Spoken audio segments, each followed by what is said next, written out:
Hey, my name's Zach, and I wanted to show you how to darken images. Today I'm going to be using Photoshop. This is a good thing to know how to do because sometimes an image becomes out quite bright. Now, if you have a big spot of white on a picture because it's overexposed, unfortunately that's really hard to get back. But if you just want to change the contrast a little bit, I can show you how to do that now. So I'm open in Photoshop right now. We're going to go up to File, Open. We'll scroll down to our image and hit Open again. And the image opens right up. We're going to go to the Selection tool, draw out a tiny box, and then hit Control A to select the whole image.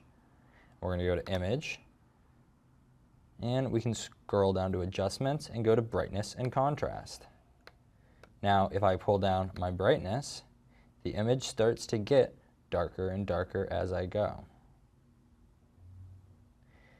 You'll see black spots pop up, so you have to compensate with some contrast. Also, I can go up into Image, Adjustments. I could adjust the exposure, or I can make the image go black and white.